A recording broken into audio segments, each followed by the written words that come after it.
This video was produced based on an article by Ling Shan Hermit. All rights reserved. Any infringement will be prosecuted. The devil has many tricks, all of which are very deceptive. In the era in which we live, traditional morals have almost completely collapsed. This is reflected in many aspects, such as we often hear some people say, "Is this illegal?" The people who say this might think that as long as it's not illegal, it's acceptable. They only care whether their actions will land them in jail. As long as they won't be jailed, they feel free to proceed. The saying "what the law does not prohibit can be done" seems reasonable, and in some cases, it might even be correct. For instance, if the law doesn't explicitly forbid raising pigs, then you can raise pigs. However, nowadays, the main use of this phrase is to justify one's wrongful actions. It lowers the standard of what can and can't be done to a level of as long as it's not illegal, it's beyond reproach. This has cleared the way for many improper behaviors to become prevalent. In the past, our judgment on whether or not to do something was not solely based on legality. Many actions were avoided not because they were illegal, but because they violated morals, contradicted societal norms, and would make us feel ashamed, even setting a bad example for others. But things have changed, because most people have accepted the premise that what the law does not prohibit can be done. Many negative behaviors have started to emerge around us, gradually becoming normalized, and eventually perceived as ordinary. This is yet another deceptive strategy of the devil.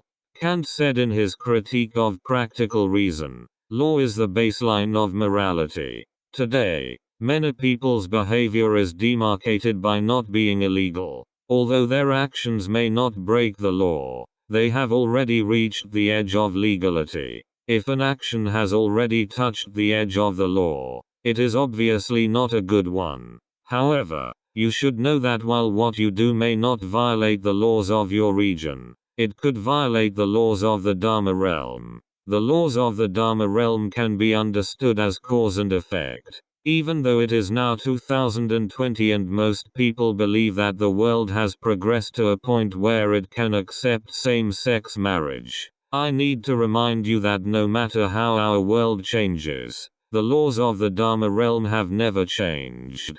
Current laws can only define visible harms. However, for invisible harms, we are almost entirely in a state of ignorance. If you take a knife and kill someone, the law will deem you a criminal. But if you pass on a wrong set of values to others, and the victim suffers a series of misfortunes because of these values, the current law does not consider you to bear any responsibility in this matter. But that doesn't mean you don't have any responsibility. Although current laws or judges are unable to trace the cause and effect relationship, the Dharma realm will record it all.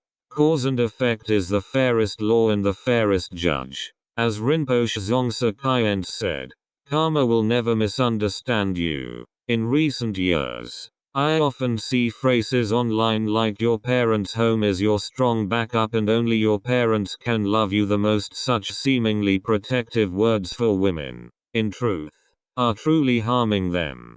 I believe this is the cause of many family conflicts. Such words undoubtedly instigate discord between spouses. In recent years, we have often seen tragedies in the news caused by domestic disputes. And I believe that these incorrect values have played a significant role in these instances. This kind of invisible harm is happening every day, and most people are completely unaware of it. However, unseen harms are still harms and come with a price. Although earthly laws might be powerless against you, the laws of the Dharma realm will not stand by idly.